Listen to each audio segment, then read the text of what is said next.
ಬಿಟ್ಟಿರೋಕೆ ಆಗಲ್ವೇನೋ ಅಂತ ನೀವ್ ಅನ್ಕೊಂಡಿದ್ರಿ, ಬಟ್ ಆ ವ್ಯಕ್ತಿ ಇವತ್ತು ಆರಾಮಾಗಿ ಹಾಯಾಗಿ ನಿಮ್ಮನ್ನ ಬಿಟ್ಬಿಟ್ಟು ತುಂಬಾ ಚೆನ್ನಾಗಿದ್ದಾರೆ. ಸೊ ಅವ್ರಿಗೆ ಅವ್ರ ಮನಸ್ಥಿತಿ ಆಗ್ಲಿ ಅಥವಾ ಅವ್ರು ಇರೋದಾಗ್ಲಿ ಹೇಗಿರ್ತಾರೆ, ಎಷ್ಟು ಡೀಪ್ ಕನೆಕ್ಟ್ ಇತ್ತು ಅಂತ ಹೇಳಿದ್ರೆ ನಿಮ್ಮ ಮತ್ತೆ ಅವರ ಮಧ್ಯೆ ಅಂತ ಹೇಳಿದ್ರೆ ಬಹುಶಃ ನೀವು ಬಿಟ್ಟಿದ್ರು ಅವ್ರ ಕಡೆ ಬಿಟ್ಟಿರಕ್ ಆಗ್ತಿರ್ಲಿಲ್ಲ. ಅಷ್ಟು ಡೀಪ್ ಕನೆಕ್ಟ್ ಇದ್ದಂತ ವ್ಯಕ್ತಿ ಇವತ್ತು ಬೇರೆಯವರೊಟ್ಟಿಗೆ ತುಂಬಾ ಚೆನ್ನಾಗಿ ಲೈಫ್ ಲೀಡ್ ಮಾಡ್ತಾ ಇದ್ದಾರೆ. ಸೊ ಅವ್ರ ಮನಸ್ಥಿತಿ ಹೇಗಿರುತ್ತೆ, ಆ ತರದ ವ್ಯಕ್ತಿಗಳು ಏನಿರ್ತಾರಲ್ವಾ ಅವ್ರ ಮೆಂಟಾಲಿಟಿ ಆಗ್ಲಿ ಮನಸ್ಥಿತಿ ಆಗ್ಲಿ ಹೇಗಿರುತ್ತೆ ತಿಳ್ಕೊಳ್ಳೋಣ. ಫಸ್ಟ್ ಟೈಮ್ ಚಾನಲ್ ನೋಡ್ತಾ ಇದ್ರೆ ಸಬ್ಸ್ಕ್ರೈಬ್ ಮಾಡಿ ಸಪೋರ್ಟ್ ಮಾಡಿ. ಇದೇ ತರದ ಸುಮಾರು ವಿಡಿಯೋಗಳು ಸಿಗತ್ತೆ ಅಂತ ಹೇಳ್ತಾ, ಅಂಡ್ ಕೌನ್ಸಿಲಿಂಗ್ ಬೇಕು ಅಂತ ಹೇಳಿದ್ರೆ ಸ್ಕ್ರೀನ್ ಮೇಲೆ ನಂಬರ್ ಕೊಟ್ಟಿರ್ತೀನಿ, ಕಾಂಟ್ಯಾಕ್ಟ್ ಮಾಡೋದನ್ನ ಮರಿಬೇಡಿ. ವಿಡಿಯೋ ಕೊನೆ ತನಕ ನೋಡಿ, ನಿಮ್ಗೆ ಏನ್ ಅನ್ಸುತ್ತೆ ಅದನ್ನ ಕಮೆಂಟ್ ಸೆಕ್ಷನ್ ಅಲ್ಲಿ ಕಮೆಂಟ್ ಮಾಡಿ. ಓಕೆ, ನೋಡಿ, ಯಾರು ನೀವೇ ಸರ್ವಸ್ವ ಅಂತ ಹೇಳಿ ನೀವಿಲ್ಲ ಅಂದ್ರೆ ನನ್ ಬದುಕೇ ಇಲ್ಲ ಅಂತ ಹೇಳಿದ್ರಲ್ಲ, ಆ ವ್ಯಕ್ತಿಗಳು ಇವತ್ತು ಬೇರೆಯವರೊಟ್ಟಿಗೆ ತುಂಬಾ ಚೆನ್ನಾಗಿದ್ದಾರೆ ಅಂತ ಹೇಳಿದ್ರೆ ಅಂತ ವ್ಯಕ್ತಿಗಳ ಮನಸ್ಥಿತಿ ಹೇಗಿರುತ್ತೆ ಶುರುವಿಂದ ಇಲ್ಲಿ ತನಕ ಅಂತ ನಾನು ನಿಮಗೆ ಟಿಪ್ಸ್ ಕೊಡ್ತಾ ಹೋಗ್ತೀನಿ. ಫಸ್ಟ್ ಪಾಯಿಂಟ್ ಏನಂದ್ರೆ, ಸ್ವಾರ್ಥ ಮನೋಭಾವನೆ ಇಟ್ಕೊಂಡು ಬಂದಿರ್ತಾರೆ. ಅವ್ರ ಸ್ವಾರ್ಥಕ್ಕೋಸ್ಕರ ಬಂದಿರ್ತಾರೆ. ಯಾವ ವ್ಯಕ್ತಿ ಆಗ್ಲಿ ಸ್ವಾರ್ಥ ಇಟ್ಕೊಂಡ್ ಕೆಲಸ ಶುರು ಮಾಡಿದಾಗ ಅಥವಾ ಅವ್ನ ಸಂಬಂಧ ಶುರು ಮಾಡಿದಾಗ ಅಥವಾ ಅವ್ರ ಇಂಟೆನ್ಷನ್ನೇ ಬರೀ ಸ್ವಾರ್ಥಕ್ಕೆ ಮಾತ್ರ ಇದ್ದಾಗ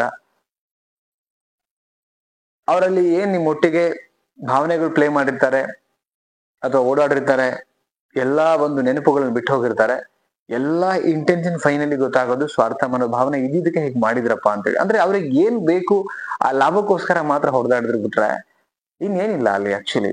ಓಕೆ, ಅದಕ್ಕೋಸ್ಕರ ಅಷ್ಟೇ ಮಾಡಿದ್ರು, ಸ್ವಾರ್ಥ ಇಲ್ದಿರಾ ಇಬ್ರು ಒಂದೇ, ಈ ಇಬ್ರು ಸಂಬಂಧ ಗೆಲ್ಬೇಕು ಈ ಮೆಂಟಾಲಿಟಿ ಇದ್ದಿದ್ರೆ ಬಹುಶಃ ಇವತ್ತಿಗೆ ನೀವು ಒಂಟಿಯಾಗಿ ಕೂತ್ಕೊಂಡು ಅಳ್ತಾ ಇರ್ಲಿಲ್ಲ ಅಥವಾ ನೀವು ಅವ್ರ ಬಗ್ಗೆ ಯೋಚನೆ ಮಾಡ್ತಿರ್ಲಿಲ್ಲ.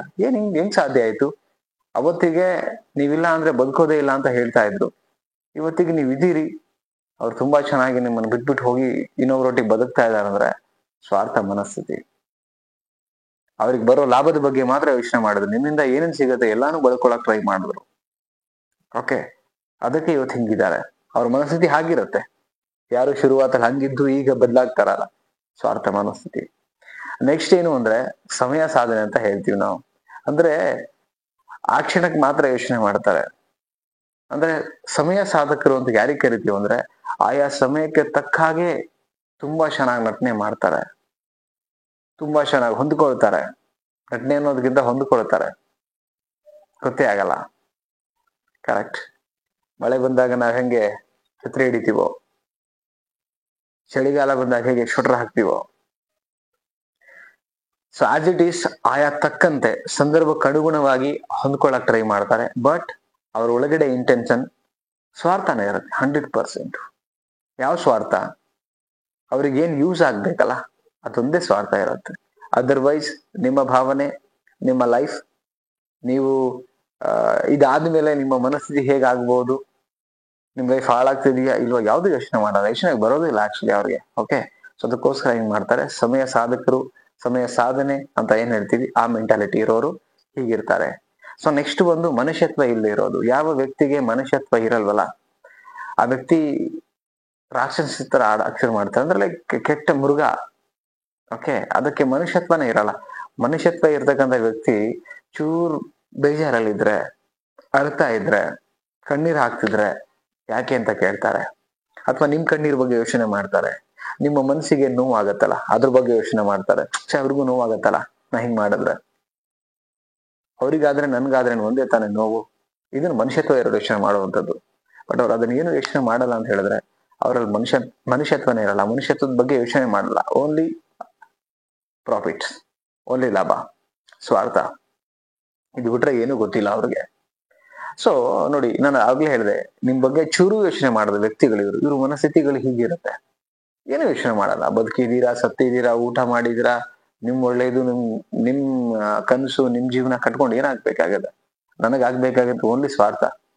ನಿಮ್ಮಿಂದ ನನಗೇನ್ ಸಿಗುತ್ತೆ ಸ್ವಾಮಿ ಅದಷ್ಟೇ ಯೋಚನೆ ಮಾಡೋದು. ಈ ಮನಸ್ಥಿತಿ ಇರುತ್ತಲ್ಲ, ಈ ಮನಸ್ಥಿತಿ ಇರೋದಕ್ಕೇನೆ ಹಾಗಿರ್ತಾರೆ.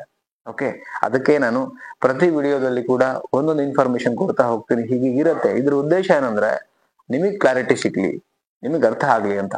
ಅದ್ ಬಿಟ್ರೆ ಬೇರೆ ಎಲ್ಲ ನೆಗೆಟಿವ್ ಶೇರ್ ಮಾಡ್ಬೇಕು ಅಥವಾ ಯಾರೋ ಹೇಳ್ತಾರೆ ಸಿಂಪತಿಗೆ ಇಟ್ಸ್ಕೊಳಕ್ಕೆ, ನಾನ್ ಅದೇ ಹೇಳ್ತೀನಿ, ಯಾರ್ ಸಿಂಪತಿ ಗಿಟ್ಸ್ಕೊಳಕ್ ನನಗೇನು ಲಾಭ ಇಲ್ಲ ಆಕ್ಚುಲಿ. ಓಕೆ. ಅಂಡ್ ಏನಾಗತ್ತೆ, ನಾವು ಮನುಷ್ಯರು ಎಲ್ಲೋ ಒಂದ್ ಕಡೆ ನಮಗೂ ಇಷ್ಟ ಕಷ್ಟ ಎಲ್ಲಾನು ಇರತ್ತೆ. ಕರೆಕ್ಟ್.